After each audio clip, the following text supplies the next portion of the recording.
आ गई तो ससुराल से आराम फरमा के। अरे तेरी माँ ने कुछ दिया भी है या ऐसी मुंह उठाकर आ गई है तू? मेरी माँ तो बहुत कह रही थी, पर मैं ही कुछ लेकर नहीं आई। माँ जी, आप कैसी बातें कर रही हैं? मेरी शादी को 7 साल हो गए हैं। आखिर मेरे माँ बाप मुझे कब तक यूं ही देते रहेंगे? हमारे यहाँ बहू का मायके से खाली हाथ आना अपशगुन होता है।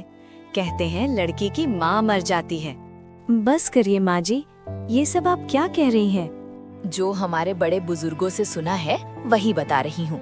चुपचाप अपनी माँ से 10,000 रुपए मंगवा लो, वरना ऐसे अपशगुन का बुरा परिणाम भुगतना पड़ेगा। और फिर प्रिया अपनी सास की बातों से डरकर मायके से 10,000 रुपए मंगवा लेती है। अरे सुन, कल दिवाली है, अपने मायके से मिठाई के लिए 1,000 रुपए मंगवा ले। अब क्या तेरे घर से त्योहार पर मिठाई भी नहीं आएगी? अरे सुन, कल मेरा जन्मदिन है, इस बार तो मैं तेरे मायके के पैसों से ही पायल पहनूंगी। अरे सुन, कल होली है, अपने मायके वालों से बोल दे होली के लिए कपड़े भिजवा दे। कुछ दिनों के बाद, अरे सुन, कल करवा चौथ है, अपने मायके में बोल देना कि 5,000 रुपए भिजवा दें। माँ जी, ऐसे रोज मेरे घर वाले पैसे कहाँ से लाएंगे? हाँ भाई, अब रीत रिवाज है, हम क्या कर सकते हैं, देना तो पड़ेगा ही। तेरा करवा चौथ तभी सफल होगा जब तेरे मायके से साड़ी के पैसे आएंगे। प्रिया ये सब सुनकर रोती हुई वहाँ से चली जाती है। रमा आए दिन कोई ना कोई बहाना बनाकर प्रिया के माँ बाप से पैसे मंगवाती रहती है। देखो विजय, आज माँ जी ने फिर मेरे घर से पैसे मंगवाए। कुछ रीत रिवाज होगा तभी माँ ने बोला होगा, वरना मेरी माँ के पास किस चीज की कमी है? विजय, आप भी, अरे ऐसे रीत रिवाज किस काम के कि लड़की के माँ बाप अपनी बेटी भी दें और जिंदगी भर कर्ज भी चुकाते रहें। देखो प्रिया, तुम जानो और माँ जाने, मुझे बीच में मत लाओ। अब मुझे ही कुछ करना पड़ेगा। अगली सुबह, माँ जी, मेरे भैया को बेटा हुआ था ना? हाँ हाँ, तब से देख रही हूँ। तेरी माँ को तो बड़ा घमंड आ गया है। वो सब छोड़िए माँ जी, 2 दिन बाद जय का जन्मदिन है। अच्छा, तो हमारे लिए क्या क्या तोहफे आएंगे? हे भगवान, नहीं माँ जी, मेरे मायके में प्रथा है, बच्चे के पहले जन्मदिन पर बुआ सोने का झूला लाती है। क्या झूला?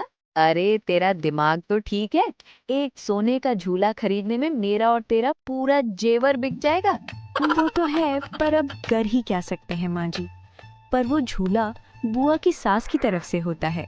तेरा भाई, तेरा भतीजा, तेरा झूला, तो पैसे मैं क्यों दूं? रिवाज, माँ जी रिवाज, अगर आपने झूला नहीं दिया तो कुछ ही दिनों में आपका स्वर्गवास हो जाएगा। ये बोलकर प्रिया जोर जोर से रोने का नाटक करने लगती है। क्या पागल हो गई है? मुझे भरी जवानी में मरवाना चाहती है क्या?